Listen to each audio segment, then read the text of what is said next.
Hey everyone! Today I'm diving into a riveting tale of political tension from Zimbabwe. Buckle up, because this story takes us right into the heart of a showdown between opposition legislator Ostalo Saziba and President Emerson Mnangagwa's government. Recently, Saziba, a key figure in the Citizens' Coalition for Change, faced repeated arrests. Ostalo Saziba was criticized by Owen Mnangagwa that he want to arrest him together with Job Sikala for exposing ZANU-PF.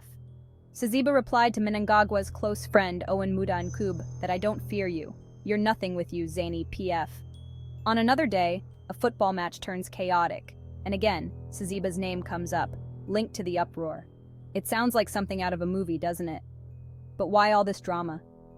Well, following a disputed election, Zimbabwe has been a hotspot of political arrests, primarily targeting the opposition.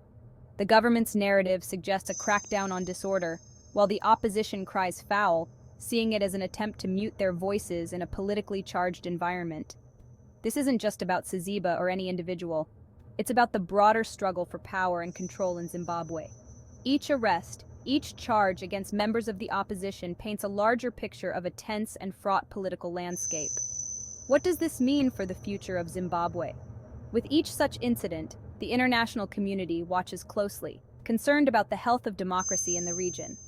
At home, citizens are caught between hope for change and the harsh realities of political conflict. As we wrap up, remember, the story of Zimbabwe is still being written.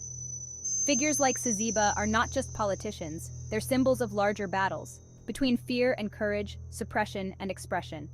How this drama unfolds will significantly shape the nation's path forward. Thanks for tuning in. Don't forget to like, share, and subscribe for more deep dives into global politics. Until next time, stay informed and stay engaged.